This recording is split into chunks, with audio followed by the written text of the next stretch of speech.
रबी बिन सुलेमान बयान करते हैं, मैं हज के इरादे से अपने भाई और चंद साथियों के साथ रवाना हुआ।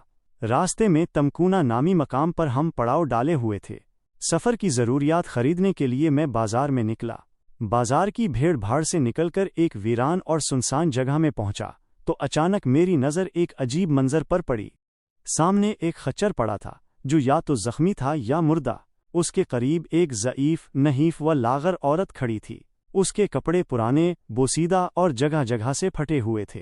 हाथ में एक छोटा सा चाकू था जिससे वो खच्चर के गोश्त के टुकड़े काट रही थी और उन्हें एक ज़ंबील में डाल रही थी। मेरे दिल में फ़ौरन ख्याल आया कि ये ज़रूर कोई भटियारी या मुसाफिर खाने की मालकन होगी जो मुर्दार गोश्त पकाकर बेचती होगी। मेरे दिल ने कहा कि ये मामला खामोशी से गुजर जाने वाला नहीं। मैं उसके पीछे पीछे चल पड़ा, मगर इस तरह कि इसे मेरा पीछा करने का एहसास न हो। वो एक बड़े मगर खस्ता हाल मकान के सामने पहुंची। दरवाज़ा बुलंद था मगर कच्चा और कमज़ोर। उसने आहिस्ता से दरवाजे पर दस्तक दी। अंदर से एक कमज़ोर सी आवाज़ आई, कौन है? उसने जवाब दिया, खोलो। मैं ही हूँ वही बदहाल। दरवाज़ा खुला तो अंदर से 4 लड़कियां नमूदार हुईं। उनके चेहरों पर गुर्बत और भूख की गहरी लकीरें थीं। बाल बिखरे हुए, कपड़े फटे हुए, मगर आंखों में हया और शराफत झलक रही थी। औरत अंदर गई और ज़ंबील उनके सामने रख दी। मैं दरवाजे की दर्द से ये सब देख रहा था। घर बिल्कुल खाली था, न कोई बिस्तर, न बर्तन, न खुराक, सिर्फ मिट्टी का फर्श और कच्ची दीवारें।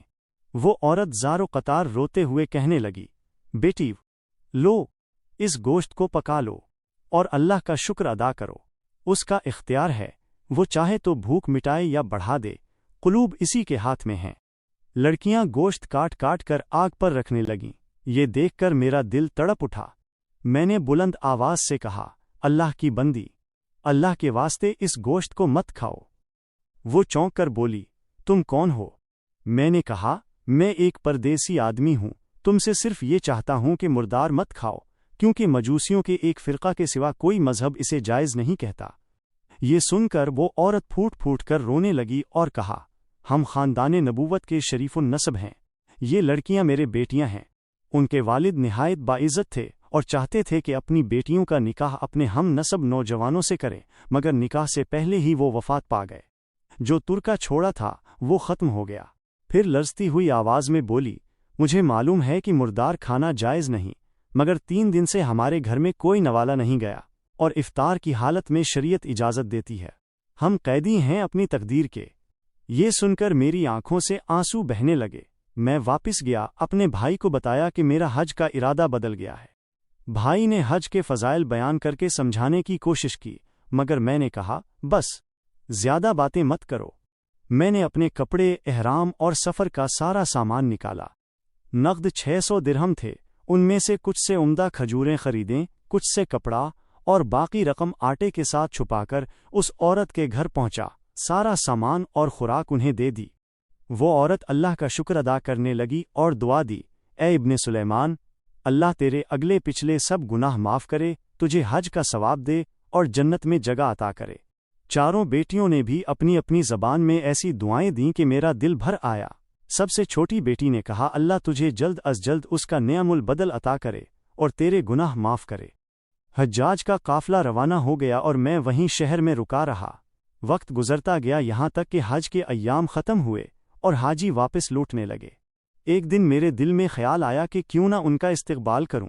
शायद उनमें कोई मकबूल दुआ वाला हो जो मेरे हक़ में दुआ करे और मेरी किस्मत संवर जाए।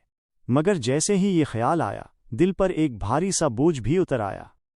ए रबी, तुम तो खुद अल्लाह के घर जाने से महरूम रहे और अब उन्हीं लोगों का इस्तकबाल करने जा रहे हो जो अरफात की खाक में तड़पते रहे, जमरात पर कंकरियां मारते रहे और बैतुल्लाह का तवाफ करते रहे। ये सोचकर मेरी आंखों में नमी आ गई। मैंने चुपचाप अपनी चादर दुरुस्त की और इस्तकबाल के लिए निकल पड़ा। जब पहला काफ़िला मेरी आंखों के सामने आया तो मेरे दिल पर महरूमी का गम ऐसा छा गया कि आंखों से आंसू बह निकले। उनकी आंखों में हज की रोशनी, लबों पर जिक्र का सुकून और चेहरों पर इबादत की खुशबू थी। मैंने उनके करीब जाकर धीमे लहजे में कहा, अल्लाह जल्ल शानुहु तुम्हारा हज कबूल फरमाए और तुम्हारे अखराजात का बेहतर बदल अता करे। उनमें से एक ने हैरत से मेरी तरफ देखा और कहा, یہ دعا کیسی ہے؟ میں نے تلخی بھری مسکراہٹ کے ساتھ جواب دیا، یہ ایسے شخص کی دعا ہے جو دروازے تک کی حاضری سے بھی محروم رہ گیا ہو۔ وہ لوگ چونکے ایک دوسرے کو دیکھنے لگے اور بولے، یہ کیسی بات کر رہے ہو؟ تم تو ہمارے ساتھ عرفات میں تھے، ہمارے ساتھ جمرات پر گئے، ہمارے ساتھ بیت اللہ کا طواف کیا، پھر حج نہ کرنے کا انکار کیوں کر رہے ہو؟ میں حیران تھا، دل ہی دل میں سوچنے لگا کہ یہ کیا راز ہے۔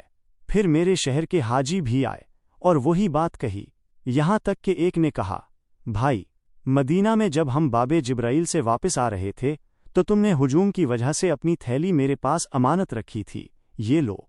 میں نے تھیلی لی اور گھر آیا، عشاء کی نماز پڑھ کر وظیفہ کیا اور سوچتا رہا کہ یہ کیا معاملہ ہے۔ اسی سوچ میں نیند آ گئی۔ خواب میں حضور صلی اللہ علیہ وآلہ وسلم کی زیارت ہوئی تو کیا دیکھتا ہوں کہ رحمت دو عالم شفیع روز جزا حضور اقدس صلی اللہ علیہ وسلم جلوہ افروز ہیں۔ میرا دل دھڑکنے لگا، آنکھوں میں آنسو بھر آئے۔ میں ادب و عشق سے کانپتا ہوا آگے بڑھا، جھک کر سلام عرض کیا، السلام علیکہ یا رسول اللہ صلی اللہ علیہ وسلم، اور بے اختیار آپ صلی اللہ علیہ وسلم کے مبارک ہاتھوں کو تھام کر چوما۔ میرے لب کانپ رہے تھے، دل جیسے روشنی میں نہا گیا ہو۔ حضور صلی اللہ علیہ وسلم نے مسکرا کر شفقت بھری نگاہ سے میری طرف دیکھا اور نہایت محبت سے میرے سلام کا جواب دیا۔ پھر نہایت نرم مگر دل میں اتر جانے والے لہجے میں ارشاد فرمایا، اے ربی، آخر تمہیں کتنے گواہ چاہیے اس بات پر کہ تم نے حج کیا ہے؟ تم کیوں نہیں مانتے؟ جب تم نے اس عورت پر جو میری اولاد میں سے تھی صدقہ کیا اور اپنا زاد راہ دے کر حج مؤخر کیا تو میں نے اللہ سے دعا کی کہ تجھے اس کا نعم البدل دے۔ اللہ نے ایک فرشتہ تمہاری صورت میں بھیج دیا جو قیامت تک ہر سال تمہاری طرف سے حج کرے گا، اور دنیا میں بھی یہ بدلہ دیا کہ تمہارے 600 درہم کے بدلے 600 دینار عطا کیے۔ جب میں بیدار ہوا تو تھیلی کھولی، اس میں بالکل 600 دینار چمک رہے تھے۔ میری آنکھوں سے بے اختیار آنسو بہہ نکلے۔ میں نے سجدہ شکر ادا کیا۔ اخلاص، ایثار اور اہل بیت سے محبت کا صلہ اللہ کس شان سے عطا کرتا ہے۔ کبھی کبھی ایک مخلصانہ قربانی 1000 حج سے زیادہ اجر رکھتی ہے۔ دوستو، اگر آپ کو یہ ایمان افروز واقعہ پسند آیا ہو تو ویڈیو کو لائک کریں، کمنٹ میں اپنی رائے دیں اور اسے دوسروں کے ساتھ شیئر کرنا نہ بھولیں۔ اور ہاں، ہمارے چینل کو سبسکرائب ضرور کریں تاکہ آپ آئندہ بھی ایسی ہی خوبصورت اسلامی ویڈیوز سے مستفید ہوتے رہیں۔ جزاکم اللہ خیرن۔